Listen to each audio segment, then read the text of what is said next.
Bien, mesdames, messieurs, bonsoir. Merci d'être venus aussi nombreux. Je vous souhaite la bienvenue à cette première grande conférence débat rencontre avec la société dans le cadre des États généraux de la bioéthique. Alors, je m'appelle Jean-Michel Bols, je suis directeur d'une structure qui s'appelle l'Espace de réflexion éthique de Bretagne, qui est donc un des deux organisateurs de cette manifestation avec le Comité consultatif national d'éthique.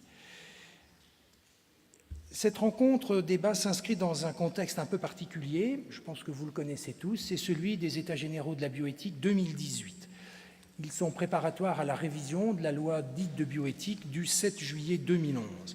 Vous savez que cette loi traite de problématiques majeures relatives à l'action médicale, découlant des progrès scientifiques qui permettent de modifier la vie, le corps, l'homme, la biologie humaine.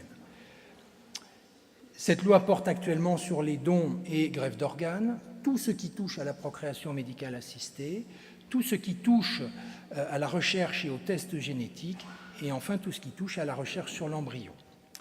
Depuis 2011, des avancées scientifiques mais aussi technologiques très importantes se sont produites, soulevant des questionnements éthiques tout aussi importants et qui constituent autant d'enjeux sociétaux, et il me semble que votre présence assez massive ce soir en atteste. Ces enjeux sont ceux de déterminer la société dans laquelle nous voulons vivre aujourd'hui, mais aussi demain, et celle que nous voulons léguer à nos enfants et petits-enfants. Si nous pouvons tous répondre que nous voulons une société où l'humanité et la dignité de la personne humaine soient respectées et non pas l'objet de toutes les manipulations, les positions très différentes des uns et des autres conduisent le gouvernement, la société, à interroger la dite société pour déterminer où placer le curseur afin de limiter les risques de dérive d'une science et d'une technologie sans bornes. Seule la loi présentée par le gouvernement et votée par le Parlement, la représentation nationale, peut bien sûr trancher entre les positions qui s'affrontent et décider ce qui sera légal et donc permis ou non demain. En raison de la rapidité des découvertes scientifiques et des possibilités interventionnelles qu'elles ouvrent, la loi a prévu qu'elle serait réévaluée et révisée au terme d'un délai de 7 ans, soit en 2018, et nous y sommes. La loi prévoit aussi que cette révision est précédée par la tenue d'états généraux, d'une part, et que ceux-ci sont organisés par le Comité consultatif national d'éthique, d'autre part. Ainsi, le professeur Jean-François Delfraissy, président du CCNE, que j'ai le grand plaisir d'accueillir à nouveau à Brest ce soir, les a officiellement lancés lors d'une conférence de presse le 18 janvier. Il a chargé les espaces de réflexion éthique régionaux, il en reste à l'heure actuelle 12 en métropole, de les organiser dans les régions. Ces espaces, institués par la loi de bioéthique du 8 août 2004, ont pour mission, entre autres, de participer à l'information du public sur les questions d'éthique dans le domaine de la santé et de faire remonter l'avis du public. Et donc c'est bien le sujet dont il s'agit aujourd'hui. Depuis le début octobre, nous avons eu 4 réunions avec le CCNE pour définir le cadre d'action des espaces éthiques dans justement le cadre de ces états généraux. Après la consultation d'un certain nombre de personnes, nous, l'espace de réflexion éthique de Bretagne, avons retenu 2 grands thèmes parmi tous ceux qui étaient possibles. L'assistance médicale à la procréation, avec tout ce qu'elle peut englober, et c'est vaste, et puis ce qui s'appelle, ou ce que nous avons intitulé, la médecine prédictive par les tests génétiques, et c'est le sujet de ce soir. Dans le respect des souhaits formulés par le CCNE, le but de ces manifestations est double et j'insiste bien dessus. D'une part, apporter des informations utiles à la compréhension à la fois des faits et des enjeux. Et d'autre part, et probablement surtout, et je sais que c'est la volonté du président du CCNE, c'est permettre l'expression libre des avis, des opinions, des arguments, des propositions, des questionnements des uns et des autres, expression totalement libre pendant ces réunions. Ainsi, notre volonté clairement affichée est de donner la parole aux citoyens, comme on dit, en sortant des débats d'experts et de recueillir l'ensemble des avis, arguments, positions de la façon la plus objective possible. L'enjeu est de faire un point aussi exhaustif que possible sur les raisons et les arguments qui motivent les positions des uns et des autres. Pour que chacun se sente libre de venir, nous avons choisi de ne faire aucune inscription préalable dans toutes nos manifestations. Il n'y a donc aucune fermeture de ces manifestations qui sont totalement ouvertes à tous les publics, comme on dit. Alors il est important de préciser ce que nous, Espace de réflexion éthique de Bretagne, cherchons à faire et ce que nous ne ferons pas. Pour recueillir votre avis, nous avons décidé de procéder de la sorte. D'une part, nous allons noter, relever tout ce qui va se dire pendant le débat. Alors, qui est nous ? Eh bien, ce sont les membres de l'espace de réflexion éthique de Bretagne, les membres de son conseil d'orientation et les 7 membres d'un comité de suivi qui ne sont composés de personnes qui ne sont pas professionnels de santé, qui ont été volontaires, qui ont accepté la proposition que je leur ai faite de nous aider à suivre ces états généraux. Puis nous vous demanderons de remplir un questionnaire anonyme. À la fin du débat proprement dit, ce questionnaire, nous vous le remettrons au début du débat, donc après la séquence des conférences, et de nous le remettre soit en partant, soit à la fin du débat. Ce questionnaire est réservé uniquement aux personnes ayant participé à la réunion, de façon à ce que ça ne soit pas un questionnaire qui puisse, j'allais dire, en étant en ligne, être totalement envahi par des associations militantes. Et puis vous pouvez évidemment aussi nous adresser vos contributions écrites sur notre adresse courriel qui doit figurer sur les diapositives qui défilent derrière. Notre objectif n'est de faire ni un sondage représentatif de la population de notre ville, et encore moins de la région Bretagne, ni une étude scientifique de type sociologique exhaustive, selon une méthodologie éprouvée. Nous n'en avons pas les ressources ni les compétences propres à le faire. Et notre objectif n'est pas de reproduire ce que d'autres ont fait, et d'ailleurs très bien fait. Enfin, ce n'est pas la commande qui nous a été faite par le CCNE. Au terme de chaque manifestation, puis au terme de l'ensemble de ces manifestations, nous ferons la synthèse de tout ce qui aura été dit, écrit, rapporté. Nous analyserons les réponses au questionnaire, on ne sait pas trop encore comment, mais on va bien y arriver, et nous en tirerons une synthèse grâce à un traitement informatique. Cette double synthèse reprendra donc tout ce qui aura été dit et écrit. Elle indiquera les points de rencontre, les points de convergence, les points de divergence et les questions en suspens. Elle sera rédigée, validée par les membres de l'espace éthique que j'ai évoqué précédemment, et elle sera adressée au CCNE qui, lui, va compiler la synthèse de toutes les manifestations de tous les espaces éthiques régionaux.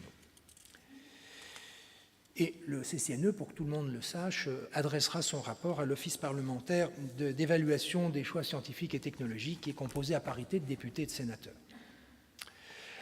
Alors, je voudrais dire 2-3 choses pour qu'on soit extrêmement clair sur ce qui va se passer. Les éléments de ces synthèses, et notamment les souhaits et les propositions que vous exprimerez, ne seront pas nécessairement repris dans le projet de loi par le gouvernement qui va l'établir et qui doit présenter à l'automne. Celui-ci restant évidemment libre et responsable de ses propres choix, et bien sûr des positions exprimées par le président de la République pendant la campagne présidentielle de 2017. Il y aura donc forcément des satisfaits et des déçus de ce qui va sortir. Il faut que vous le sachiez, nous ne sommes pas là pour dire voilà ce que la loi va contenir, je pense que tout le monde le sait. Enfin, la qualité de ce débat, elle repose sur vous, elle repose sur ce que vous et nous en ferons ensemble collectivement. La séance va être animée et le débat sera modéré par un journaliste professionnel, M. Hervé Hugo, que je remercie ici d'avoir accepté cette tâche, et pour 2 raisons. Pour respecter la neutralité de la conduite des débats, grâce à l'expérience d'un professionnel, et pour ne pas mettre en avant soit un professionnel de santé ou du droit, soit le directeur de l'espace éthique, qui aurait pu chercher à orienter les débats. Ce journaliste a donc pour mission de veiller à ce que toutes les questions soient abordées, sans en surprivilégier certaines, au risque que d'autres soient oubliées ou négligées. À la demande du CCNE, les experts, après leur conférence, vont rester en retrait. Leur rôle sera uniquement de répondre à d'éventuelles questions que vous voudriez leur poser directement, de façon concise et précise, leurs réponses, autant que vos questions, de rectifier d'éventuelles inexactitudes ou contresens, voire de soulever une question qui n'aurait pas été abordée au préalable. Ils auront bien sûr la possibilité de faire part de leur opinion, mais je compte sur eux pour le faire de façon brève. Le CCNE, comme nous-mêmes, souhaitons connaître surtout les arguments, les raisons, les valeurs qui sous-tendent et sur lesquels reposent vos avis et vos opinions. Pour atteindre cet objectif, je veux particulièrement insister sur l'absolue nécessité que le débat soit ouvert et respectueux. C'est la mission confiée à l'animateur modérateur que de faire en sorte que chacun puisse exprimer librement ses arguments et positions, accepte d'écouter celles des autres sans les interrompre, que personne ne cherche à monopoliser la parole ou à imposer ses vues, que les associations militantes ne cherchent pas à confisquer le débat au travers de leur affrontement et que toutes les questions puissent être abordées sans tabou ni agressivité.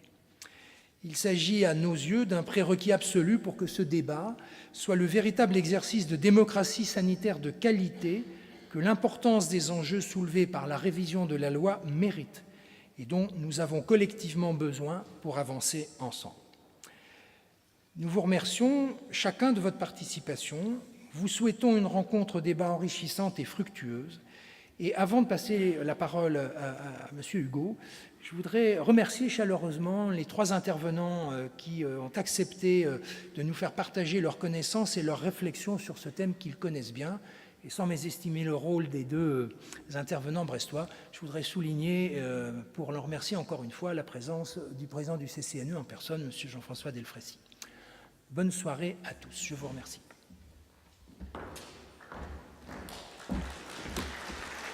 Merci Jean-Michel Bolles. Alors je ne vais pas revenir sur mon rôle parce qu'effectivement Jean-Michel Bolles en a très bien parlé. Le but c'est que chacun puisse exprimer ses opinions, ses idées. Les spécialistes sont là pour faire leur développement en première partie de soirée. Alors évidemment, comme le disait Jean-Michel Bolles, vous pouvez leur poser des questions si vous avez mal compris un point ou que vous voulez corriger quelque chose. Mais ce qu'on veut surtout, c'est vous entendre, vous, connaître votre avis, vos idées sur le sujet. Et c'est pour ça qu'on essaiera de vous demander aussi, si vous représentez par exemple une association, que vous parlez en son nom, de nous dire au nom de quelle association vous parlez. Après, si vous vous exprimez juste pour nous donner votre point de vue personnel, ce n'est pas nécessaire de décliner votre état civil. C'est juste que dans la retranscription des débats, on sache en fait qui a participé et qui a parlé au nom de qui. Alors je vais vous donner le nom et la fonction exacte des 3 intervenants qui vont ouvrir cette conférence. Le professeur Claude Ferrec, chef de service du laboratoire de génétique moléculaire et histocomptabilité du CHRU de Brest, ancien directeur de l'équipe génétique, génomique fonctionnelle et biotechnologie à l'Université de Bretagne occidentale et à l'INSERM, pour une mise au point médico-scientifique, un état des lieux des possibilités scientifiques et des données médicales, perspectives médico-scientifiques à moyen terme. Ensuite, Madame Christelle Leprince, maître de conférence de droit privé, membre du LabLex à l'Université de Bretagne occidentale, pour une mise au point juridique, dispositions législatives et réglementaires actuelles, implications et conséquences en cas de modification de la loi. Et enfin, Jean-Michel Bolles l'a déjà présenté, le professeur Jean-François Delfraissy, président du CCNE, pour les problématisations éthiques, conflits de valeurs et enjeux sociétaux. À l'issue de ces 3 interventions, on fera une pause, ce qui nous permettra à tous de souffler un petit peu. Vous avez tous eu des petites feuilles blanches parce qu'il y a des personnes qui sont plus à l'aise à l'écrit qu'à l'oral et parce qu'à l'issue des 3 prises de parole, on ne fera pas de temps de questions. Si vous jamais vous doutez d'oublier une des questions que vous avez à poser, ces petites feuilles vous serviront également de pense-mètre. Et puis il y a peut-être des personnes qui n'ont pas du tout envie de s'exprimer en public avec un micro. Elles vous permettront, ces questions, quand même, de donner votre avis ou d'interroger un de nos 3 conférenciers. C'est juste une question pratique. Et donc, à l'issue de la pause qui durera les 10 minutes, un quart d'heure, vous reviendrez tous en salle et puis on fera circuler un micro. Vous levez la main, vous connaissez le principe, vous levez la main, on vient vers vous, on vous laisse un micro. Et je vérifierai que ça se passe bien, qu'on n'a pas plusieurs fois les mêmes questions, et encore une fois, qu'il n'y ait pas de monopole de la parole. Le but, c'est que, aussi nombreux que vous soyez ce soir, vous puissiez tous exprimer votre point de vue. Alors, j'ai appelé Claude Ferrec, le professeur Claude Ferrec, qui va débuter justement cette soirée. Bonsoir à tous. Merci Jean-Michel pour cette invitation. Quelques minutes que nous allons partager ensemble. Je vais essayer de vous donner à la fois quelques éléments, quelques exemples finalement, d'un domaine extrêmement passionnant, celui de la génétique, et qui a réellement envahi un peu tous les pans de la médecine depuis une trentaine d'années maintenant. Et c'est vrai que tous ces bouleversements méritent certainement que l'on s'attache à une réflexion qui est l'enjeu de ce soir. Alors, j'ai repris pour introduire un peu cette conclusion qu'avait proposée le professeur Jean Dosset, il y a déjà quelques dizaines d'années, et qui était un peu prémonitoire finalement, parce qu'il disait que pendant des siècles, la médecine s'était préoccupée de soigner. Aujourd'hui, elle s'était donnée comme but ultime de prévenir plutôt que de guérir. Mais pour prévenir, il faut prédire. Ainsi est née la médecine prédictive, premier acte de la médecine préventive. Donc c'était un peu cette introduction. Et Jean Dosset avait, bien sûr, vous le savez, été un des pères fondateurs de la biologie de la transfusion. Il a permis, bien sûr, que se mette en place la greffe des reins, la greffe de moelle osseuse. Et c'est aujourd'hui quelque chose d'extrêmement important. Alors,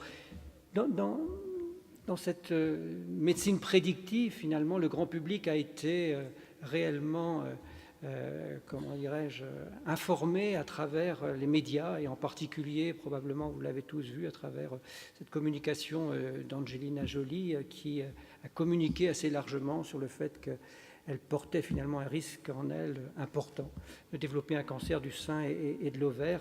Et donc, ça a été réellement je dirais, un moyen de partage d'informations et d'informations au niveau de la société qui était important. Alors cette médecine prédictive, finalement, quand on interroge les gens, et puis on va partager ce soir un certain nombre d'informations, on voit bien, j'ai repris là un sondage qui avait été fait dans le Figaro il y a déjà 2 ou 3 ans. Et on voit bien que les Français, finalement, ont des idées assez partagées là-dessus. Est-ce qu'elle peut faire progresser la santé humaine? La réponse est à peu près 50% qui disent oui, et puis d'autres qui ne se prononcent pas ou qui ne savent pas trop. Donc une réponse assez mitigée. Et puis quand on demande aux gens s'ils seraient prêts à passer un test génétique pour prévenir une maladie qui est susceptible de se développer, vous voyez qu'il y en a 2/3 qui seront d'accord, mais enfin quand même, si elle n'inclut pas des pathologies du type Alzheimer, qui font quand même un peu peur. Et c'est vrai que l'anecdote, comment dirais-je, du prix Nobel qui avait donné son ADN pour que soit séquencé le premier génome humain. Je vais me rapprocher peut-être, c'est mieux. Jim Watson, en fait, avait donné son ADN pour qu'il soit séquencé. Et il a donné à ce moment-là la première séquence du génome humain. Il a dit « Je veux tout savoir, sauf ce qui concerne Alzheimer ». Donc ça montre bien, effectivement, qu'on n'est peut-être pas prêt à tout savoir ce que contiennent nos gènes. Alors, en France, et ça on va sûrement l'aborder ce soir aussi, les tests génétiques ne peuvent être entrepris que dans une visée médicale ou de recherche ou dans un cadre judiciaire extrêmement réglementé. Et donc la question qui était posée, c'était: pensez-vous que tout cela doit être assoupi? On sait que ce n'est pas quelque chose qui existe de la même façon dans d'autres pays européens.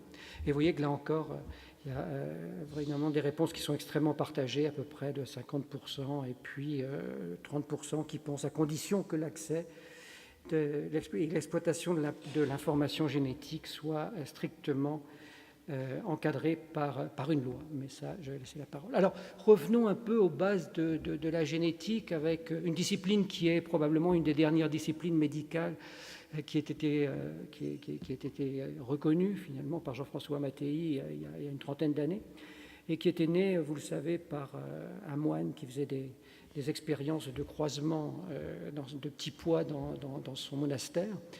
C'était au milieu du 19e siècle, mais la génétique moderne est vraiment née dans les années d'après-guerre, avec l'identification du support du matériel génétique, la découverte de l'ADN, et puis, vous savez, la double hélice qui a été imaginée et puis qui répond réellement à une structure aujourd'hui validée de Watson et Crick.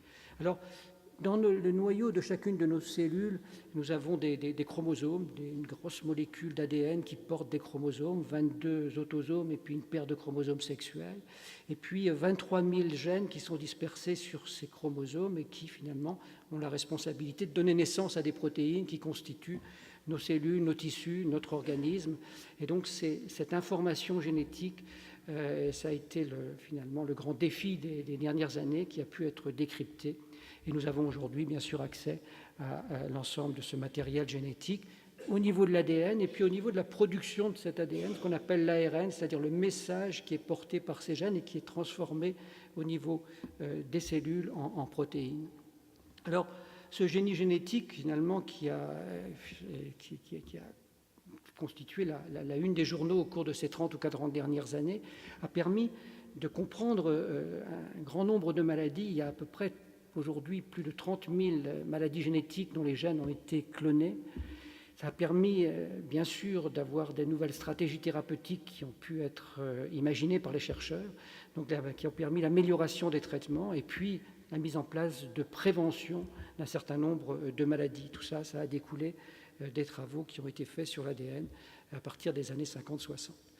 Donc 20 000 gènes qui codent pour des protéines. Et puis on a découvert aussi qu'il y avait une extraordinaire variabilité dans notre ADN, des millions de petites séquences variables qui constituent l'individualité et la solitude biologique que l'on porte en chacun d'entre nous. Et cette information génétique, elle occupe une petite partie de notre génome, à peu près 2%.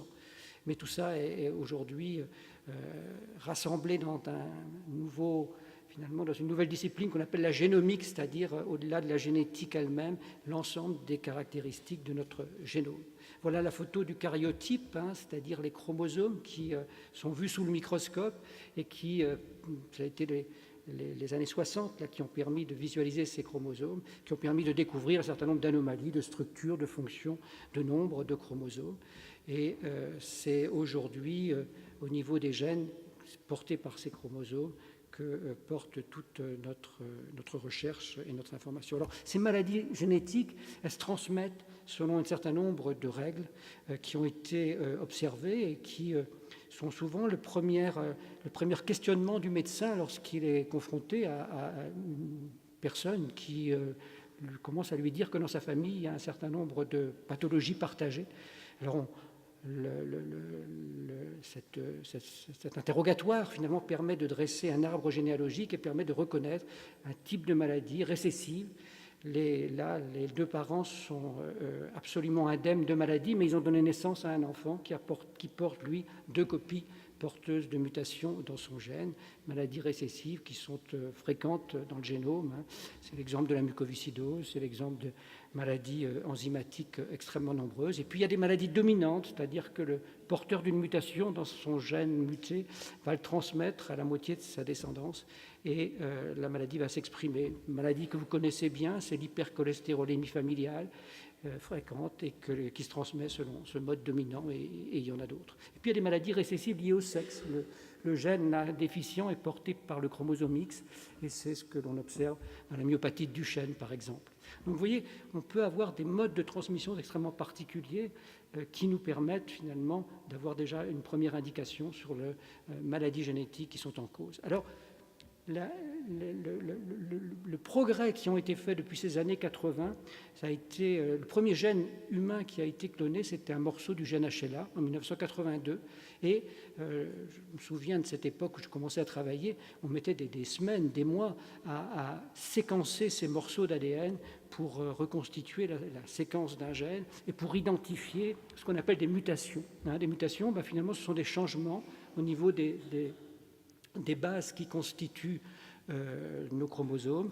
Et lorsque il y a un C qui est remplacé par un A, par exemple, eh bien, vous avez à ce moment-là l'apparition d'une anomalie génétique, d'une mutation qui peut donner naissance à un dysfonctionnement de la protéine en question, et la fonction à ce moment-là ne remplit plus son rôle et la maladie à ce moment-là peut se mettre en place. Donc ces mutations sont extrêmement importantes, je vais vous en donner quelques exemples tout à l'heure, sont extrêmement importantes parce qu'elles vont nous permettre non seulement de porter des diagnostics, mais aussi d'imaginer des stratégies pour corriger ces anomalies génétiques.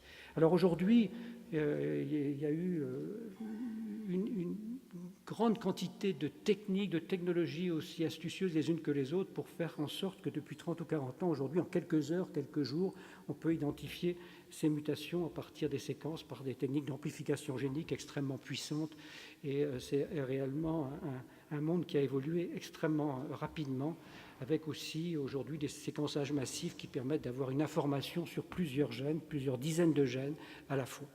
Alors tout ça s'est traduit, là j'avance un petit peu dans le temps, dans les années 2002-2003, par la première séquence du génome humain qui a été publiée, le premier draft, ça a été publié à la fois par 2 consortiums, un public et un privé. Et c'était une avancée extrêmement importante dans la connaissance. L'anatomie de notre génome, on avait la possibilité de l'avoir en main et donc d'avoir accès à l'ensemble des gènes qui étaient présents dans ce génome. Et les choses ont été très très vite, puisque 2002 c'était il y a 15 ans, et maintenant des milliers de génomes entiers ont été séquencés, et à peu près pour 1 500 €, on peut avoir accès aujourd'hui à un génome complètement séquencé, avec ces 3 milliards de paires de bases, donc une somme d'informations considérable. Alors bien sûr, Vous allez sûrement échanger là-dessus. Qu'est-ce que l'on va faire de toute cette information? De toute cette information qui est contenue aussi dans la variabilité du génome qu'on appelle les SNP, et on est tous différents les uns des autres. Et ces différences aussi expriment finalement ce qui est un enjeu de la génétique future, c'est la génétique des maladies complexes, où très probablement ce n'est plus un gène là qui est en cause, mais l'association de plusieurs gènes, de plusieurs variants dans notre génome qui constituent et qui prédisposent quelque part à l'apparition de ces maladies génétiques. Alors, je passe assez rapidement pour donner quelques exemples maintenant à partir de ce génome qui est connu, comment on peut porter et apporter de l'information sur un certain nombre d'anomalies qui peuvent être dans notre génome. Et en particulier, il y a une maladie qui est un peu caricaturale à cet égard, c'est la chorée de Huntington, qui a donné naissance à ce que l'on appelle la médecine présymptomatique. Vous allez le voir, c'est une maladie terrible, neurodégénérative, qui se manifeste à l'âge adulte avec une pénétrance qui est complète et finalement pas si rare, une naissance pour 10 000. Alors, c'est un mode de transmission dominant. Les chercheurs ont localisé le gène sur le chromosome 4, et puis il a fallu 10 ans à l'époque pour cloner le gène et l'identifier. On s'est aperçu que c'était une mutation particulière, mais peu importe. Et aujourd'hui, on peut observer cette mutation responsable de la maladie très précocement chez un jeune homme, chez une jeune femme, à l'âge de 20 ans, alors que la maladie ne s'exprimera que 20 ou 30 ans plus tard. Donc on est dans un domaine vraiment d'une médecine présymptomatique et puis réellement prédictive aussi, parce que l'on va pouvoir renseigner la personne sur une maladie qui va survenir 15, 20 ans plus tard, avec un phénomène finalement extrêmement important de prise en charge, avec un diagnostic, une consultation multidisciplinaire que l'on a mis en place aujourd'hui, rassemblant des neurologues, des psychiatres, des généticiens, pour réellement être bien certain que l'information est comprise et puisse être rendue à la personne qui le demande. Donc vous voyez que c'est vraiment un exemple un peu caricatural, finalement, d'une anomalie de notre génome qui va s'exprimer 20 ou 30 ans plus tard. Autre exemple, ce qu'on appelle le syndrome de Lynch. Le docteur Lynch avait travaillé pendant toute sa vie à isoler, à repérer des familles dans lesquelles il y avait énormément de cancers du côlon. Vous voyez cet exemple, ce pédigré avec un nombre considérable de cancers. On est vraiment dans une maladie pratiquement dominante, et il a réussi à isoler des gènes qui sont impliqués dans la réparation de l'ADN et qui sont défectueux dans cette famille. Et lorsque les sujets sont porteurs d'une mutation dans ces gènes, eh bien là, ils ont un risque tout au cours de leur vie de développer un cancer du côlon. Quand on prend l'âge de 70 ans par exemple, eh bien ils ont pratiquement 80% de risque de faire un cancer du côlon. Donc vous imaginez bien que c'est extrêmement important de repérer ces familles, de repérer ces sujets, et c'est aussi un des enjeux de la génétique qui, d'une maladie individuelle, devient rapidement une maladie familiale, collective, parce que ce qui nous importe, c'est de repérer ces sujets qui font ce cancer du côlon pour faire une prévention, proposer une prévention à leurs apparentés. Alors, c'est ce que je vous disais, le risque de développer un cancer colorectal à l'âge de 70 ans est de 82%, donc ce qui est important. Et bien sûr, à côté de cela, pour les femmes aussi, il y a des risques de cancer de l'endomètre. Autre exemple qui est vraiment bien connu de la population aujourd'hui, c'est le risque de cancer héréditaire du sein et de l'ovaire. Il y a à peu près 5 à 10% des cancers du sein qui sont d'origine génétique, et 2 gènes majeurs ont été identifiés. Et là encore, grâce à l'identification de ces familles, et bien de ces gènes, on peut proposer une prévention, un suivi extrêmement particulier, extrêmement bien défini aujourd'hui pour ces femmes qui sont à risque de développer un cancer tout au long de leur vie. Alors, autre exemple je dirais, de médecine prédictive que l'on peut faire, c'est le diagnostic prénatal aussi, qui est rentré en médecine depuis les années 90 à peu près, où on va être capable d'aller prendre un petit peu d'ADN du fœtus et de savoir finalement s'il est porteur ou non d'une maladie génétique, et donc de pouvoir porter un diagnostic in utero extrêmement rapidement, au bout de 2 mois et demi de grossesse à peu près. Alors, autre exemple, c'est ce que l'on peut finalement proposer dans les couples qui sont affectés par un risque de maladie génétique, c'est le diagnostic préimplantatoire. extrêmement délicate, technique qui repose sur l'analyse de 2 cellules au stade 8 cellules de l'embryon, avec un accès extrêmement limité dans le cadre d'une prise de procréation médicalement assistée. Et là, on va pouvoir finalement choisir de ne réimplanter que les embryons qui ne sont pas porteurs de l'anomalie génétique. Alors c'est réservé bien sûr à quelques maladies, et puis c'est un nombre de laboratoires extrêmement limité qui est donné aussi. Alors, un pas en avant a été fait aussi au cours de ces 10-15 dernières années, c'est la capacité finalement aujourd'hui à repérer chez la femme enceinte, par exemple, un peu d'ADN de son fœtus qui circule. On sait que chez la femme, au cours de la grossesse, il y a à peu près 10% d'ADN circulant dans son sang, et on peut aujourd'hui diagnostiquer un certain nombre, repérer un certain nombre de maladies génétiques, et en particulier la trisomie 21, très précocement à partir de cela. Alors ça suscite un certain nombre de questions, bien sûr, quant à ces diagnostics non invasifs qui sont proposés aujourd'hui à partir de cela. Alors, juste un exemple, parce que c'est aussi finalement l'importance des tests génétiques, pour vous montrer l'importance aujourd'hui des tests génétiques, non seulement en diagnostic, mais aussi dans les traitements, et en particulier dans une maladie, la mucoviscidose, sur laquelle j'ai travaillé pendant de nombreuses années, où je travaille encore d'ailleurs, donc qui nécessite une prise en charge précoce par un dépistage néonatal de la maladie.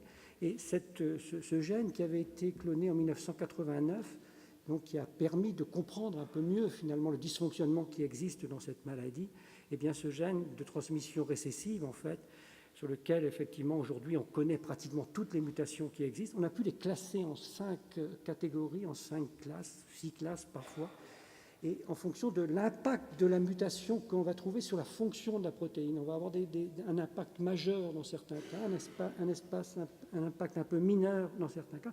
Et alors ce qu'ont fait les chercheurs, et en particulier une entreprise américaine qui s'appelle Vertex, c'est de screener un nombre colossal de molécules différentes pour trouver des molécules qui soient capables d'agir sur certaines mutations spécifiques. Et ce qui a été trouvé, et aujourd'hui, depuis 3 ou 4 ans, on a des médicaments qui sont même aujourd'hui, qui ont très très rapidement passé les différentes... ce que j'ai fait moi.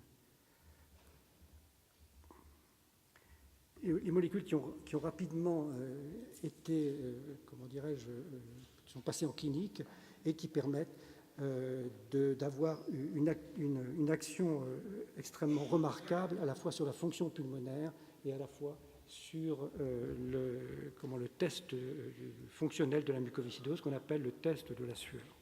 Alors, tout ça, ça a permis finalement, et ça permet de faire en sorte que cette maladie, qui était une maladie avec une espérance de vie extrêmement limitée il y a encore une trentaine d'années, fait qu'aujourd'hui, eh bien, l'espérance de vie est largement dépassé l'âge adulte dans cette maladie.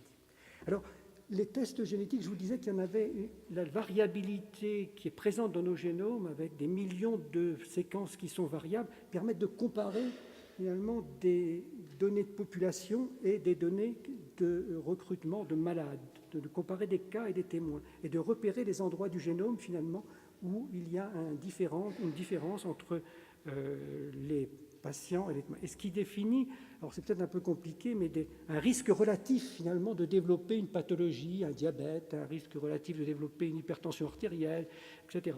Et alors, un petit peu la dérive à laquelle on assiste aujourd'hui, c'est de voir certaines compagnies, aux États-Unis en particulier, qui proposent des tests génétiques reposant finalement sur ce risque relatif associé à cela.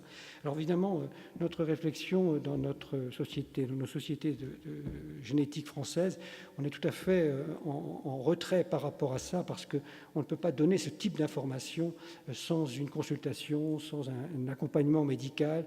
Il est clair que cette odd ratio demande réellement d'être accompagnée pour pouvoir être prise en charge correctement. C'est une société qui s'appelle 23andMe, qui est illustrée ici, et que vous pouvez pour quelques dollars avoir ce type d'information. Alors, vous allez sûrement en parler aussi, il n'y a probablement pas une discipline, un domaine qui n'a pas été autant réglementé, surtout dans notre pays, en France. La Déclaration universelle sur le génome humain a été proposée par l'UNESCO en 1987, et puis les lois de bioéthique en France ont vu le jour en 1994, avec une revision en 2011. Et puis nous sommes là ce soir pour bien sûr participer et apporter, alimenter finalement cette réflexion. Bien sûr, chaque homme est unique. Le génome est une caractéristique biologique initiale de l'espèce humaine et la connaissance de tout élément génétique révèle des informations sur nous-mêmes, mais également sur nos parents et nos enfants, qui ont fait toute notre responsabilité de cette connaissance qui doit modifier notre rapport à notre histoire familiale et à notre futur. Alors, quelques mots simples, parce qu'on ne va pas rentrer dans le détail, mais très clairement, le consentement est extrêmement important. Pas de diagnostic sans consentement, pas de recherche sans consentement. Communication des résultats par le prescripteur de l'analyse, c'est un peu ce qui vraiment est notre Bible au quotidien. Et puis, respect du protocole de la prise en charge. Alors, pour finir, en fait, bien sûr, respecter des choses, le droit de savoir et le droit de ne pas savoir. Et c'est vrai qu'il faut, chaque fois que l'on est en consultation, bien s'assurer que les gens veulent avoir l'information que l'on va pouvoir recueillir au sein de leur ADN. Ça, je passe là-dessus. Donc, la médecine qui va être issue de toute cette information, c'est une médecine de plus en plus personnalisée, qui réellement va s'appuyer sur les variations, sur les mutations que l'on va trouver dans notre génome et qui probablement va nous permettre de mieux comprendre les maladies complexes. Bien sûr, il faut se protéger parce que les preuves de bonne santé pour les assurances, on voit bien que très clairement un profil génétique peut probablement intéresser votre assureur, votre employeur, etc. Donc ça va faire partie de la discussion sûrement. Et puis bien sûr, la justice, parce que déjà le fichier national des empreintes génétiques qui a été mis en place depuis une vingtaine d'années, eh bien, c'est nourri de la variabilité génétique présente en chacun d'entre nous pour pouvoir, à partir de ce fichier, identifier un nombre important et de résoudre un certain nombre de crimes. Merci. Voilà ce que je voulais vous dire ce soir pour engager la discussion. Merci. Merci Claude Ferrec qui a respecté le chronomètre puisqu'on a commencé un tout petit peu plus tard que prévu. On accueille tout de suite Christelle Leprince, donc maître de conférence de droit privé, membre du LabLex à l'Université de Bretagne occidentale. Bonsoir à tous. Je vous remercie et je tiens tout d'abord à remercier évidemment le professeur Jean-Michel Bols et toute l'équipe de l'Espace Éthique pour son invitation pour pouvoir participer avec vous ce soir à cette conférence. Alors, l'un des attraits majeurs du droit est sans aucun doute sa confrontation permanente à de nouvelles questions, source de nouveaux défis à relever, et c'est précisément le cas en matière de bioéthique. L'histoire démontre en effet que la science précède toujours le droit. Or, le droit, il a pour finalité de réguler les rapports humains pour permettre la vie en société. Il doit donc nécessairement être connecté à cette société, il doit s'intéresser aux autres sciences et notamment aux sciences humaines, aux sciences, toute la biologie, etc. Il doit être évolutif pour prendre en compte ces évolutions, mais il n'est pas aussi supposé suivre la pratique, adhérer à tous les progrès. C'est donc à travers la bioéthique que la question est débattue. Or, la rapidité du rythme des avancées scientifiques impose que la réflexion soit régulièrement menée et la réponse du droit renouvelée. Plusieurs lois, on l'a dit, ont été adoptées depuis les premières lois bioéthiques de 1994. Plusieurs révisions et une nouvelle révision doit se faire cette année. De nombreuses thématiques sont à l'étude, c'est ce qui a été présenté. Mais aujourd'hui, c'est bien le thème médecine prédictive, test génétique qui retient toute notre attention. Alors, l'analyse des caractéristiques génétiques, effectivement, soulève un certain nombre de difficultés. Quelles sont ces nouvelles difficultés aujourd'hui suscitées par l'évolution de la société, par les progrès scientifiques qui vous ont été précédemment exposés et auxquels le droit doit cette année tenter de répondre en légiférant. Pour comprendre les enjeux juridiques actuels, eh bien, il faut commencer par présenter un petit peu quel est l'état du droit aujourd'hui, avant les révisions. Depuis les lois bioéthiques de 1994, on trouve les réponses dans les différents codes, et notamment le code civil, le code de la santé publique. Alors voyons ce que dit actuellement la loi française concernant le déroulement en lui-même des tests génétiques, mais aussi l'issue de ces tests, après avoir pratiqué l'examen. 2 questions quant au déroulement qui peuvent se poser. La première question, c'est quand peut-on procéder à des tests génétiques? La deuxième, ça sera à quelles conditions? La première question, donc quand peut-on procéder à des tests génétiques? Eh bien, le Code civil nous dit que l'examen des caractéristiques génétiques d'une personne ne peut être entrepris qu'à des fins médicales ou de recherche scientifique. Donc, si on lit bien ce texte, on comprend que, par principe, la loi française interdit le libre accès aux informations génétiques, mais par exception, elle l'autorise, mais elle l'autorise dans des cas de manière limitée, puisqu'elle l'autorise qu'à 2 cas, soit à des finalités médicales, soit à des finalités de recherche scientifique. Alors, l'analyse des caractéristiques génétiques d'une personne à des fins médicales, c'est l'hypothèse la plus fréquente. Elle doit être prescrite par un médecin, et cette prescription, elle peut avoir évidemment plusieurs finalités. Elle peut s'inscrire dans une finalité purement diagnostique, poser, confirmer, infirmer un diagnostic d'une maladie. Elle peut aussi s'inscrire dans un but de recherche et d'identification d'une maladie, enfin d'une caractéristique en tout cas d'un ou plusieurs gènes qui seraient potentiellement à l'origine du développement d'une maladie. Ou elle peut aussi s'inscrire, cette prescription, dans un but d'amélioration de la thérapie qui sera utilisée pour un patient. Mais dans tous les cas, on voit bien que la prescription s'inscrit dans une prise en charge médicale du patient. Elle peut aussi, cette étude des caractéristiques génétiques, le deuxième cas prévu, c'est qu'elle peut être faite à une finalité scientifique, de recherche scientifique, alors qui n'est pas spécifiquement encadrée par le législateur, qui se montre plutôt favorable à la recherche scientifique, même si, évidemment, il faut respecter les règles qui sont posées d'une manière générale en matière de recherche. Mais donc, l'examen des caractéristiques génétiques d'une personne, c'est bien une technique qui est encadrée par sa finalité en France, puisqu'elle ne peut se faire que dans une finalité médicale ou scientifique. Pour cette raison, par exemple, en matière d'assurance, les organismes qui vous proposent une garantie des risques invalidité ou décès ne vont pas pouvoir vous demander de vous soumettre à des tests génétiques avant de conclure le contrat d'assurance. Ce n'est pas possible. On ne peut pas solliciter librement, en tout cas pour l'heure, en France, des tests, y compris pour nous-mêmes. Alors, évidemment, on sait qu'aujourd'hui, de nombreux sites Internet proposent de réaliser à l'étranger, et pour des montants parfois assez dérisoires, des tests génétiques divers, mais même si les sociétés qui proposent ces tests génétiques en accès libre se développent, le droit français interdit d'avoir accès aux caractéristiques génétiques d'un individu en dehors des cas que je viens de vous présenter. Alors maintenant, la deuxième question, c'est à quelles conditions? À quelles conditions on peut procéder dans ces 2 cas-là à des tests génétiques, puisque la loi française pose des conditions strictes. Alors évidemment, il y a tout d'abord des conditions qui tiennent au respect de certaines règles professionnelles qui constituent, heureusement pour nous, des gages de qualité de ces tests. Il faut notamment que les laboratoires qui pratiquent ces tests soient autorisés. Il faut que les praticiens, eux, obtiennent un agrément. Donc voilà, un certain nombre de règles qui permettent de s'assurer de la qualité des tests. Mais surtout, ça a été évoqué tout à l'heure, la condition évidemment la plus fondamentale, c'est celle du consentement de la personne. D'une manière générale, en matière médicale, vous le savez, qui va être porté à son corps. C'est une exigence qui est posée au nom de la liberté individuelle, au nom du respect de la dignité de la personne.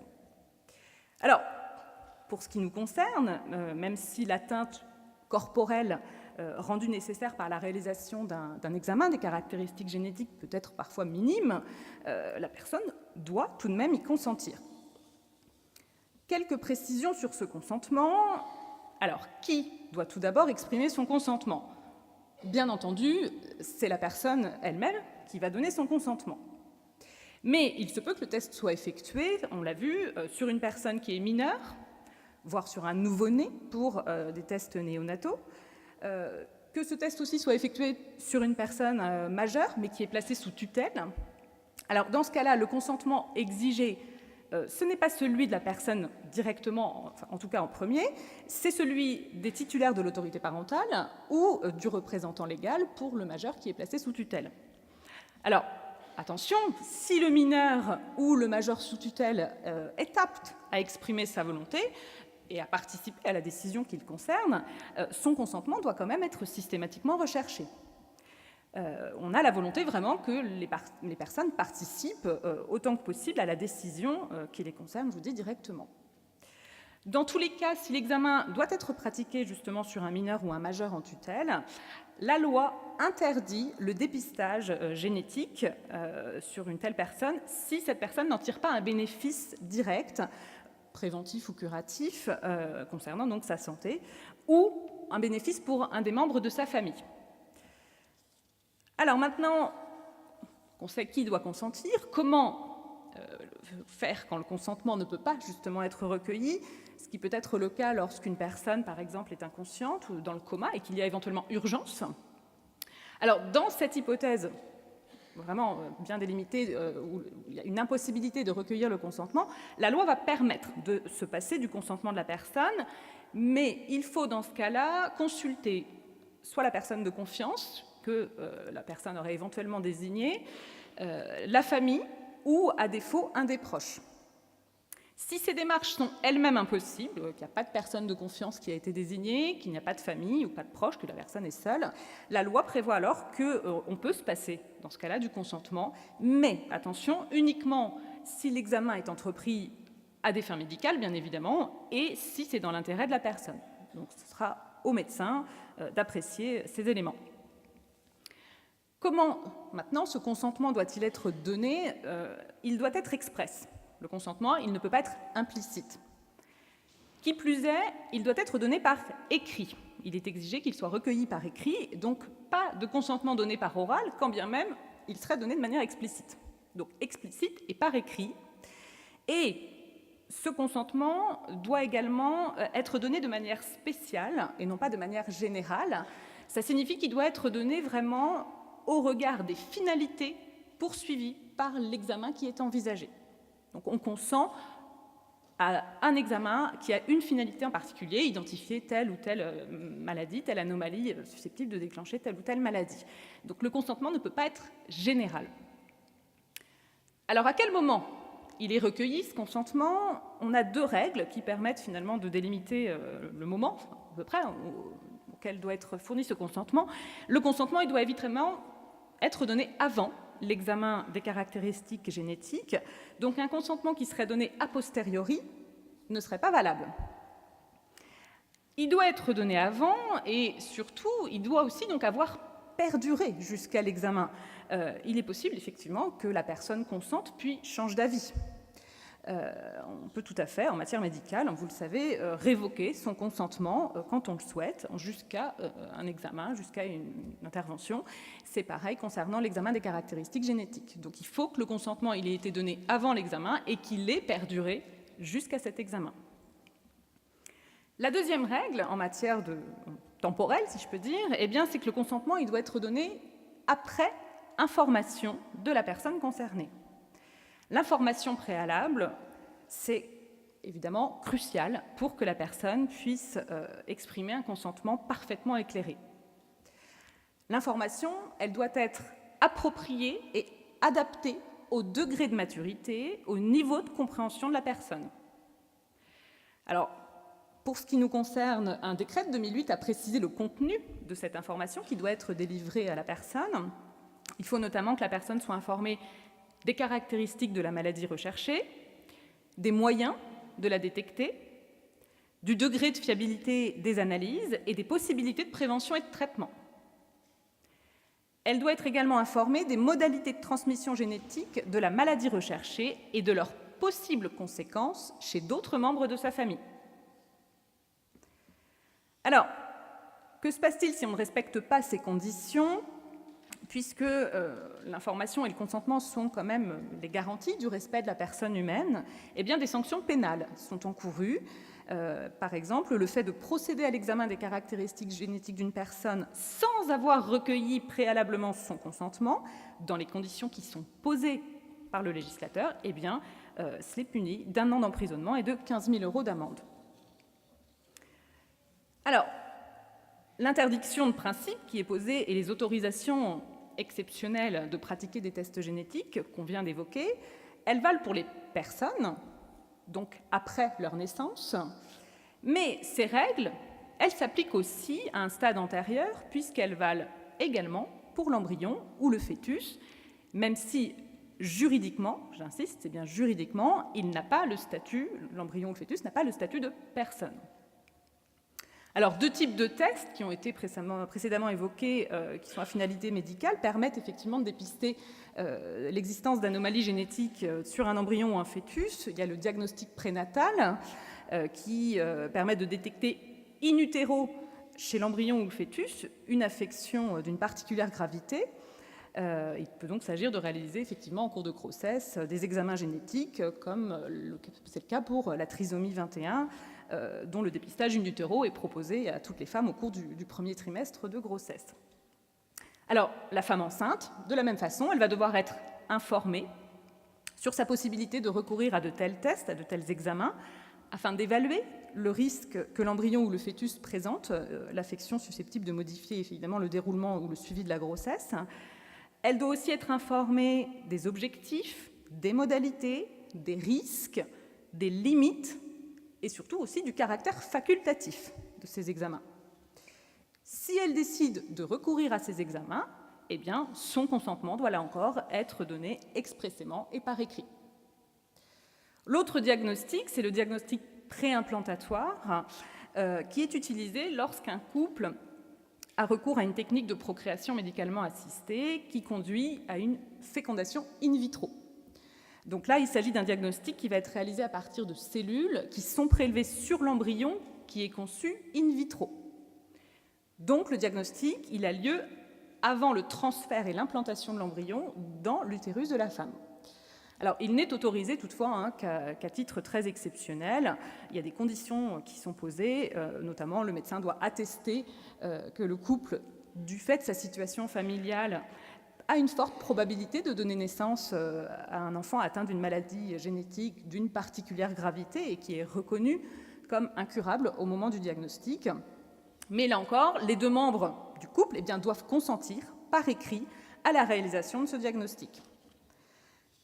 Dans ces deux tests, on retrouve donc bien les conditions que je vous ai présentées tout à l'heure, l'exigence d'un consentement éclairé grâce à une information fournie en amont. Et de la même manière, des dispositions pénales sont prévues en cas de non-respect. Donc, on voit bien que les tests génétiques peuvent, à des fins médicales, être pratiqués aussi bien avant qu'après la naissance, sous réserve que les conditions strictes encadrant ces techniques soient bien respectées, et notamment, j'insiste, le recueil d'un consentement éclairé. Qu'est-ce qu'il en est maintenant des résultats qui sont issus de l'examen, des caractéristiques génétiques? Eh bien, une fois que l'examen a eu lieu, alors il se peut que le renseignement génétique obtenu révèle que la personne n'est pas atteinte par la maladie, mais il se peut aussi qu'une anomalie génétique grave soit diagnostiquée. Dans tous les cas, les résultats de l'examen des caractéristiques génétiques vont poser deux questions qui sont complémentaires. À qui doivent-ils être transmis? Et au contraire, à qui ne peuvent-ils pas être transmis? Le résultat, il est d'abord transmis au seul médecin prescripteur. Et c'est lui, ce médecin prescripteur, et non pas le laboratoire de biologie médicale, qui va les communiquer ensuite à la personne qui est directement concernée, ou au titulaire de l'autorité parentale, ou au représentant légal s'il s'agit d'un majeur sous tutelle. La communication des résultats, elle doit se faire à l'occasion d'une consultation médicale individuelle et non pas par l'envoi d'un simple courrier papier. Alors, à cet égard, il faut quand même savoir que la personne est tout à fait libre de refuser que lui soient communiqués les résultats de l'examen. Elle peut tout à fait préférer être tenue dans l'ignorance du diagnostic. Si c'est le cas, attention, son refus doit être consigné par écrit dans son dossier. Si elle refuse d'avoir la communication des résultats, ce refus, il est consigné par écrit. En revanche, si elle souhaite les connaître, ces résultats, eh bien l'information qui lui est délivrée, elle doit être claire, loyale, appropriée. Elle doit s'accompagner, cette information, aussi d'indications qui sont relatives à l'existence d'associations de malades qui seraient susceptibles d'apporter des renseignements, justement, complémentaires sur l'anomalie génétique diagnostiquée. Mais surtout, cette information, eh bien, au vu des résultats de l'examen, il est important que le médecin communique à la personne la liste des membres de la famille potentiellement concernés par l'anomalie génétique identifiée. En effet, les maladies génétiques, vous l'avez compris, elles sont liées au patrimoine génétique d'un individu, ce qui signifie que le gène défectueux a été reçu de l'un des parents, qu'il a donc pu être transmis à d'autres enfants et qui peut encore être transmis aux descendants. Donc tous les membres de la famille qui sont potentiellement concernés doivent être informés dès lors que des mesures de prévention ou de soins peuvent leur être proposées. Alors une alternative dans ce cas-là est proposée à la personne qui a fait l'examen, soit elle informe elle-même les membres de sa famille, soit elle peut ne pas vouloir le faire parce qu'elle veut garder le secret, c'est son droit, elle a un droit au respect de sa vie privée, elle peut ne pas avoir envie d'en parler elle-même, et dans ce cas-là, une procédure d'information médicale à caractère familial est mise en œuvre. La personne autorise par écrit le médecin à contacter sa famille finalement pour procéder à l'information. Donc la personne elle a le droit de ne pas savoir, mais il faut aussi la responsabiliser face aux enjeux. Depuis la révision de 2011, on a 2 autres hypothèses particulières de communication de l'information génétique qui sont prévues. C'est lorsque la personne chez qui est diagnostiquée une telle anomalie génétique avait fait un don de gamètes ayant abouti à la conception d'enfants, ou lorsqu'il s'agit d'un couple qui a effectué un don d'embryon. Dans ces 2 hypothèses, là encore, la personne peut autoriser le médecin prescripteur à saisir le responsable du centre d'assistance médicale à la procréation afin qu'il procède justement à l'information des enfants qui sont issus de ces dons. S'agissant des tests anténataux, les résultats des tests sont transmis à la femme enceinte pour le diagnostic prénatal et aux 2 membres du couple pour le diagnostic préimplantatoire. Mais en dehors de ces quelques destinataires donc identifiés, l'information génétique issue des tests ne doit être communiquée à personne, pas même à un autre médecin que le médecin prescripteur, en tout cas dans un premier temps. Elle ne doit évidemment pas être communiquée à l'employeur. On l'a dit, ce sont des personnes qui sont intéressées, l'employeur, l'établissement bancaire, la compagnie d'assurance de la personne concernée. Le code pénal, d'ailleurs, sanctionne le fait de détourner de leur finalité médicale ou de recherche scientifique les informations qui sont recueillies sur une personne au moyen de l'examen de ses caractéristiques génétiques. Donc une compagnie d'assurance, par exemple, ne peut pas prétendre disposer du résultat d'un test génétique, même si ce test avait été finalement réalisé à des fins médicales. Ce n'est pas elle qui l'a demandé, mais elle en a eu connaissance, je ne sais pas comment, elle a eu les résultats de ces tests, elle ne peut pas, bien évidemment, prétendre en disposer. Il s'agit, on le comprend bien, de protéger les personnes contre les discriminations dont elles pourraient faire l'objet en raison de leurs caractéristiques génétiques. Donc les résultats doivent être conservés dans le respect du secret professionnel et archivés dans des conditions de sécurité et de confidentialité. Alors, après cette présentation de l'état du droit en matière de tests, maintenant les perspectives un petit peu suscitées par les progrès techniques et le développement des tests en libre accès aussi, quelles sont les questions un petit peu juridiques qui sont susceptibles d'en découler? Il y en a beaucoup, évidemment, donc sans vouloir établir un ordre de pertinence. Première question qui peut se poser, c'est est-ce qu'il faut étendre effectivement le dépistage des maladies génétiques, voire le rendre systématique? Cette question, elle se pose à tous les stades de la vie humaine. Est-ce qu'il faut élargir le nombre de maladies génétiques à la naissance? Autoriser le séquençage du génome des nouveau-nés? Est-ce qu'il faut élargir le champ du diagnostic prénatal et du diagnostic préimplantatoire? Est-ce qu'il faut aller plus loin et proposer des tests génétiques aux couples qui souhaitent avoir un enfant, alors même qu'il n'y a aucun antécédent familial finalement de maladie génétique? Dans ce cas-là, il s'agirait de tests préconceptionnels. Mais est-ce qu'il faut même proposer des tests génétiques aux personnes qui souhaitent faire un don de gamètes, voire séquencer leur génome complet encore, pour éviter d'être confrontées à des actions en justice qui seraient engagées par des personnes, par des familles qui contestent le profil du donneur, et notamment, si je puis dire, la qualité des gamètes. Sur le plan juridique, ces possibilités, les possibilités de la médecine génétique, on sait bien, suscitent un certain nombre de questions. Au-delà d'être terriblement anxiogène, ça peut conduire à des pratiques de type eugénique lorsqu'elle est associée à des techniques de procréation médicalement assistée. Pour le diagnostic prénatal, on sait que si les examens révèlent que le risque est avéré, que l'embryon soit atteint d'une affection, eh bien la femme enceinte a la possibilité de demander à interrompre sa grossesse à tout moment de sa grossesse, donc y compris au-delà du délai légal. Alors il y a une procédure particulière qui qui encadre, dans ce cas, les juges veillent évidemment à ce que les conditions soient bien respectées, mais c'est une possibilité offerte pour la femme, de même qu'en cas de diagnostic préimplantatoire, si le diagnostic révèle une anomalie responsable de la maladie, le couple peut décider de ne pas poursuivre le projet parental et donc renoncer à l'implantation de l'embryon, auquel cas ils peuvent consentir à ce que cet embryon fasse l'objet d'une recherche. Mais dans les deux cas, on voit bien que le fait de savoir, le fait d'avoir l'information génétique favorise certains comportements. Si on veut savoir, c'est parce qu'on veut pouvoir agir en conséquent, parce qu'on est dans une société où, c'est vrai, on a tendance à refuser l'aléa. Alors si en étend le dépistage, on offre la possibilité d'en savoir plus et donc d'intervenir encore plus sur l'espèce humaine, de sélectionner les meilleurs gamètes, le meilleur embryon dans le cadre d'un projet d'enfant. La question, c'est est-ce qu'il s'agit d'une pratique eugénique ? La loi, elle interdit de porter atteinte à l'intégrité de l'espèce humaine. On sait que les pratiques eugéniques qui tendent à l'organisation de la sélection des personnes est interdite. Mais est-ce qu'on ne peut pas aussi considérer qu'il y a des bienfaits, qu'il s'agit d'améliorer la santé finalement des personnes, qu'il ne s'agit pas pour les parents simplement d'avoir un enfant zéro défaut, mais parfait, mais simplement d'éviter qu'il soit sérieusement malade.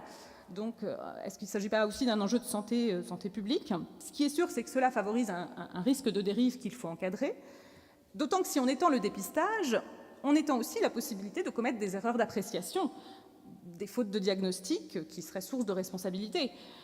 Mais ce sont aussi les notaires qui pourraient être confrontés à des demandes d'actes, des donations, des testaments qui seraient passés en fonction de tests, en fonction des résultats des tests. Beaucoup de questions qui peuvent être suscitées sur le plan juridique. De la même façon, est-ce qu'il faut révéler toute information génétique qui serait découverte à l'occasion du séquençage d'un génome ? Dans ce cas-là, se pose la question du consentement, parce qu'une personne, elle est venue pratiquer un examen, mais elle a donné son consentement de manière spéciale, je vous l'ai dit. Elle a donné son consentement à l'examen pratiqué dans une finalité précise. Soit on considère que l'information découverte de manière fortuite, elle est suffisamment importante pour qu'il faille la lui communiquer, même si elle n'y a pas consenti de manière préalable, parce qu'effectivement, elle n'a rien demandé, mais elle a peut-être la possibilité d'être soignée. Dans ce cas-là, on pourrait se contenter d'un consentement qui serait donné a posteriori, ou bien au contraire, on considère qu'il faut se limiter à ce qui est prévu, et dans ce cas-là, on pourrait basculer vers un consentement donné en amont, mais cette fois de manière générale. Vous donnez votre consentement avant, mais non plus de manière spéciale, mais de manière générale. Dans ce cas-là, pas simple de délimiter le champ de l'obligation d'information qui pèse sur le médecin, parce qu'il y a beaucoup d'inexactitudes, d'incertitudes en tout cas. Donc il faudra aussi préciser la volonté de la personne, que veut-elle savoir, que ne veut-elle pas savoir. Voilà, je dois m'arrêter là parce que le délai m'était imparti est terminé, mais je vous remercie et en espérant que cela suscite chez vous un quelconque intérêt. Merci. Merci à Christelle Leprince. Le dernier de nos trois intervenants, le professeur Jean-François Delfrécy, président du Comité consultatif national d'éthique.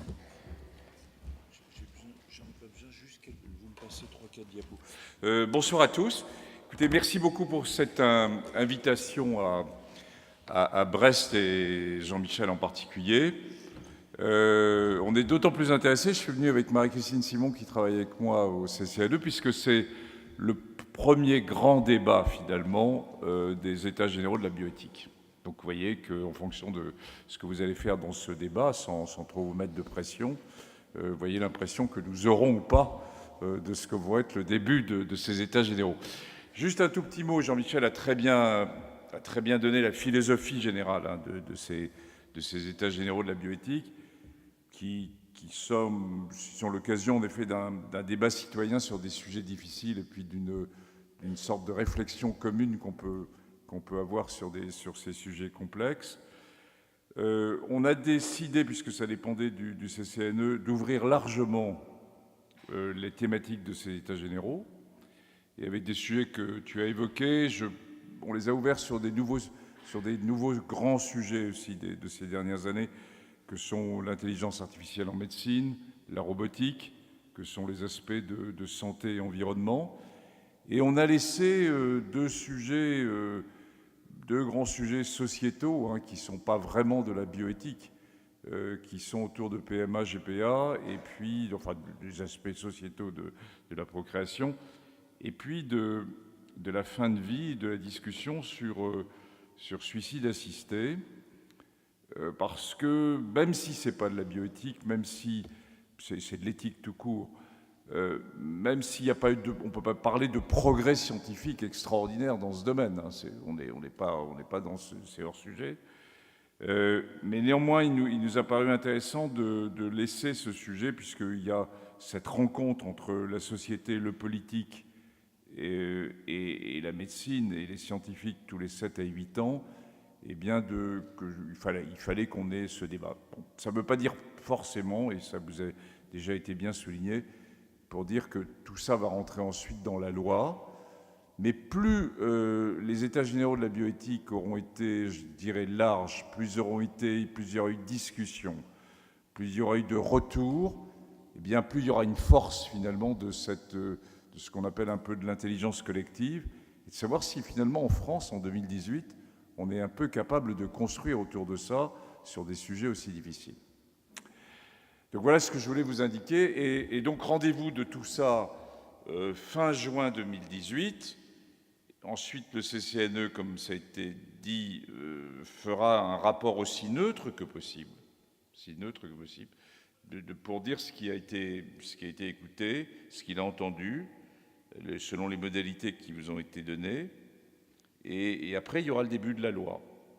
Et le CCNE, par ailleurs, rendra un avis plus tard, probablement au mois d'octobre, sur ce qu'il considère comme étant, à ses yeux, d'expertise alors, finalement les grandes priorités. Alors pour revenir au débat de ce soir, j'avais pas une slide avant, non? Que j'aimais bien, non? J'aimais bien le nœud, voilà, oui, j'aimais bien ça. Alors figurez-vous que j'ai pris cette... Alors je suis pas du tout généticien, hein, je suis un spécialiste des maladies infectieuses. Et on m'a nommé président du Comité national d'éthique il y a 1 an, et dans le paquet cadeau de ce Comité national d'éthique, j'ai organisé, et nous avons tous organisé ces états généraux. Et donc, dans ma vie antérieure, j'ai été amené à travailler beaucoup avec le Cambodge sur les maladies infectieuses. J'y étais la semaine dernière pour un peu clore cet aspect-là. Et voilà, j'ai trouvé que cette photo était intéressante. Alors, on ne la voit pas très bien sur le fond parce que c'est les réseaux électriques à Phnom Penh. Moi, alors, dans un premier temps, on a une angoisse pour l'électricien quand il y a une panne. Hein. Et puis, moi, je me suis dit aussi que c'était finalement, par certains côtés, notre angoisse aussi de réflexion sur l'éthique, de réseaux qui sont dans tous les sens et qui doivent nous faire réfléchir. Donc, on va sur ces états généraux avec beaucoup d'humilité. Il faut avoir beaucoup d'humilité pour avoir ce type de réflexion. La slide suivante, je suis désolé, je vous fais faire un petit peu d'exercice, merci Jean-Michel. Oui, ça a été évoqué, c'est-à-dire on a le diagnostic et l'ultra-deep sequencing qui arrive à domicile. Bon, je ne sais pas si c'est tout à fait ce qu'il faut faire, et on a indiqué que c'était ce qu'il ne fallait pas faire. La suivante, on va passer rapidement là-dessus. La suivante, moi j'aime bien celle-là finalement. Hein. C'est le généticien en ultra-deep sequencing qui a tout abandonné pour devenir un voyant parce que ça devenait trop compliqué. Bon. Alors, comme je passe le troisième, je peux finalement reprendre un certain nombre de choses qui ont déjà été dites et surtout en ramasser quelques points. Le premier, c'est le médecin plutôt qui parle, avant d'avoir une réflexion sur quelques grandes questions éthiques, puisqu'on a tendance finalement à utiliser les tests génétiques à la fois en termes de diagnostic et de maladies génétiques, on a plutôt évoqué ça ce soir. Ils sont également intéressants sur d'autres aspects qu'on n'abordera pas du tout, mais sachez-le quand même, c'est une vraie révolution qui est en train de se produire sur de marqueurs génétiques et notre relation par rapport aux médicaments et par rapport aux effets secondaires des médicaments. C'est toute la pharmacogénétique qui est un élément essentiel, hein, complètement, qui est en train de changer beaucoup de donnes et dont on ne va pas du tout parler parce que ce n'est pas elle qui arrive dans les grandes questions éthiques, mais qui, en termes d'apport médical, est un élément tout à fait essentiel. Alors, ce qui est arrivé, et pourquoi on se pose toutes les questions de ce soir, c'est parce qu'il y a une révolution technologique qui vous a été très bien décrite, avec une révolution qui était d'abord technologique avant d'être scientifique. C'est l'ultra deep sequencing, c'est le séquençage à haut débit qui change complètement la donne, comme ça vous a été bien indiqué, à la fois en termes de durée, du fait qu'un certain nombre de laboratoires, et beaucoup plus de laboratoires peuvent utiliser ce type de technique, et du fait que c'est beaucoup plus rapide et beaucoup moins cher. Donc il y a des enjeux aussi dont on a assez peu parlé jusqu'à maintenant, qui sont des enjeux économiques et des enjeux commerciaux, et qui sont au premier plan quand même de ce qui est en train de se passer. Parce qu'on parle toujours d'une éthique un peu éthérée.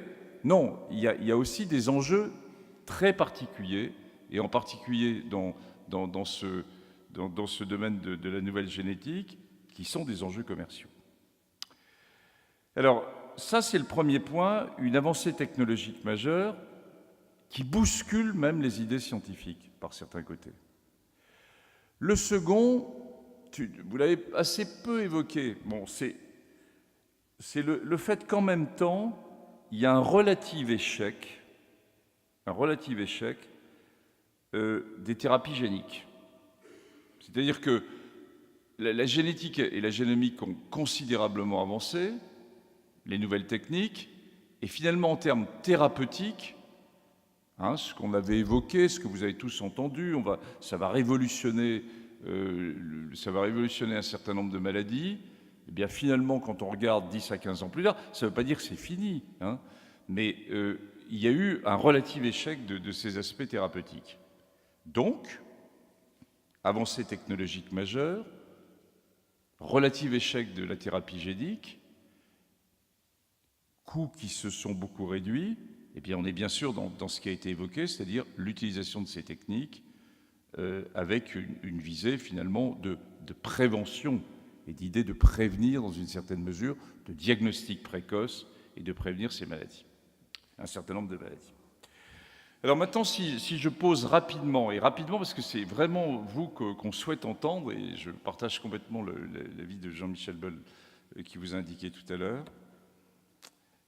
quelles grandes questions sont soulevées? La première, c'est que ces techniques de séquençage à haut débit, c'est une série de données considérables. Bien sûr au niveau individuel, mais c'est des masses de données considérables. Et ça pose tout le problème du stockage de ces données. Qui les gère? Est-ce que c'est des structures d'État? Est-ce que c'est des structures privées? Qui gèrent cette gouvernance? Et il y a, en particulier aux États-Unis, c'est essentiellement des structures privées, et qui possèdent finalement ensuite la clé d'une somme qui fait que quand on connaît une série de données individuelles, on connaît plus que finalement les données individuelles, et on a une vision beaucoup plus globale qui peut être au niveau sociétal, par exemple, de ce qui se passe. C'est une première grande question qui rejoint d'autres questions qui sont en train de se poser en médecine sur qui possède et qui gère les grandes bases de données. Et vraiment, là, la génomique en est un très très bon exemple. Donc c'est une première question posée. Qui doit gérer? Quelle gouvernance on doit mettre? Deuxième question, et je ne dis pas qu'il y en a une plus importante, elles me viennent un peu comme ça.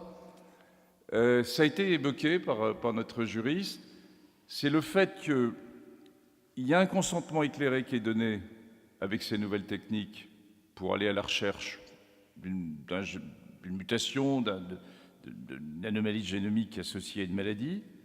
Et puis ces techniques permettent d'aller repêcher complètement au hasard, complètement autre chose. C'est-à-dire c'est la découverte fortuite, finalement, d'anomalies géniques pour lesquelles il n'y a pas eu de consentement. Et qu'est-ce qu'on fait de cette situation? Et finalement, comment gère-t-on ça? Il y a eu un consentement éclairé fait dans de bonnes conditions, QS, sauf qu'il n'a été pas donné pour ça. et comment on va le gérer. Et ensuite, ça a des conséquences non seulement pour l'individu donné, comme ça vous a été signalé, mais également pour l'individu et sa famille, pour l'individu et sa possible descendance. Troisième question qui se pose, je crois, alors là, de façon beaucoup plus pragmatique, pratique, hein, soyons dans une éthique un peu plus pragmatique, qui est, et sur la révision de la loi de 2018, est-ce qu'on élargit les indications, finalement, du diagnostic préconceptionnel?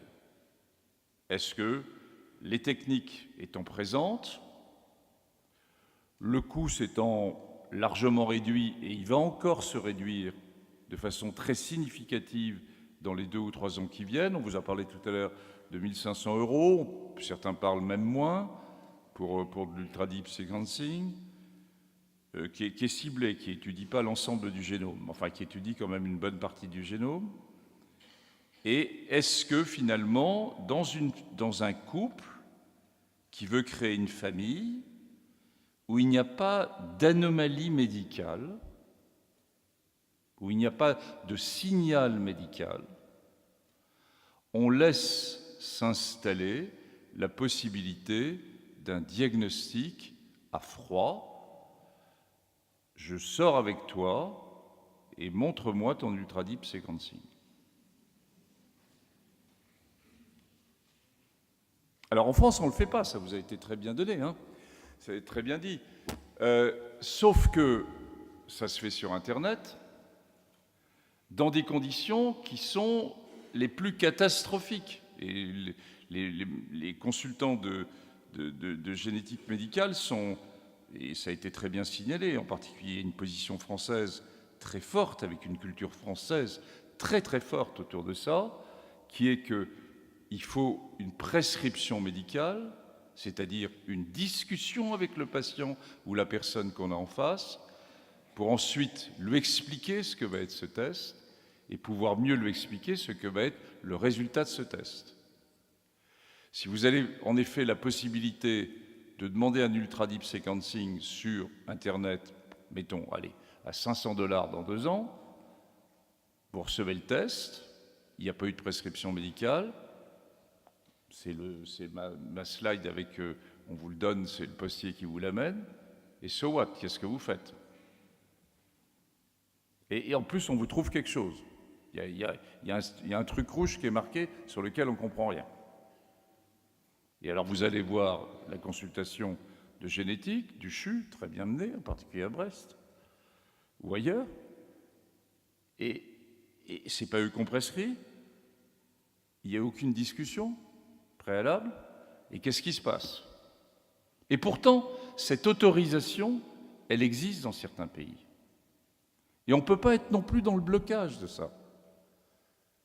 Pourquoi? Parce que c'est une nouvelle technique qui permet finalement d'avoir une meilleure idée, qui permet de prévenir aussi un certain nombre de pathologies. Parce que si j'ai une anomalie chez chacun des 2 conjoints, je peux éventuellement tenter de prévenir une pathologie.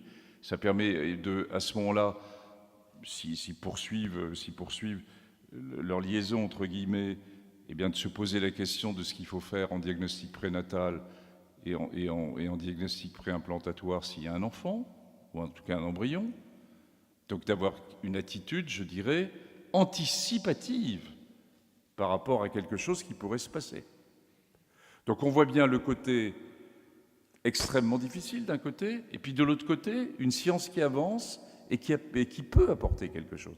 Alors, c'est pas du rêve, ça existe dans un certain nombre de pays. Aux États-Unis, c'est ouvert.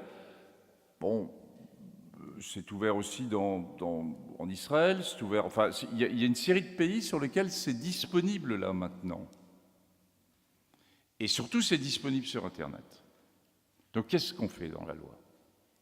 On bloque tout, on essaie de tenter de bloquer tout pour des raisons X ou Y. Au contraire, vous avez plutôt envie d'avancer et puis de réguler ensuite et d'accompagner ça au plan médical. Voilà une autre question. Alors, ça touche, et je vais terminer là-dessus finalement, on passe d'un diagnostic, enfin, d'un acte qui est finalement avec une visée médicale, à un acte plutôt de consumérisme. Hein, je veux savoir quel est mon génome complet, sans trop savoir ce qu'il y a déjà, mais le consumérisme existe, on peut l'acheter. Ce qui pose quand même toute la question aussi, rarement abordée, eh bien, des relations de l'ensemble de ces nouvelles techniques avec un certain nombre de données économiques. Derrière ça, il y a une compétition féroce, à la fois au plan scientifique, bien sûr, parce que la science peut parfois être extrêmement dure, mais aussi entre les différentes compagnies qui se sont lancées depuis plusieurs années, en particulier dans le milieu anglo-saxon, mais il en existe maintenant en Europe aussi, et qui offrent la possibilité d'avoir ce type de technique. Ça a un coût, même s'il est réduit. Si on ouvre la porte dans la loi, qui va payer? Qui va payer?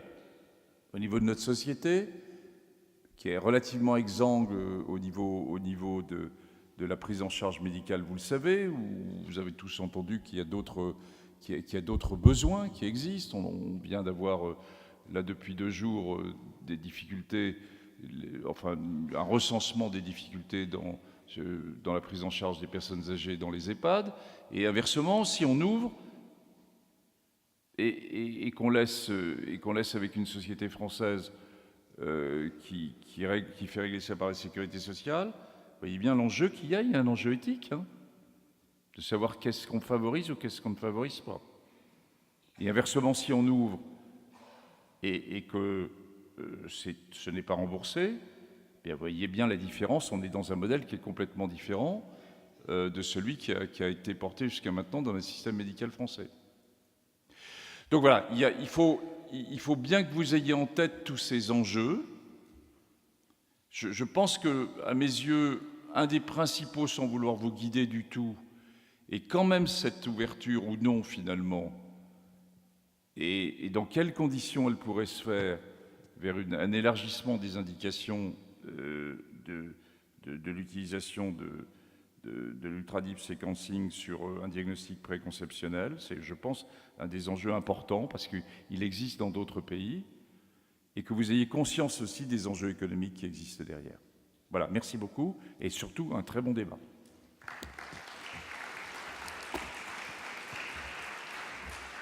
Merci à vous, le professeur Jean-François Delfraissy, président du CCNE. Alors on va faire une pause maintenant. Alors il est 19h pile. On va compter un gros quart d'heure. Donc à 19h15 au plus tard, on se retrouve tous ensemble ici. Ceux qui ne reviendront pas, parce que vous devez partir, vous devez rentrer, si vous avez la gentillesse de remplir le questionnaire quand même avant de nous quitter et de le déposer.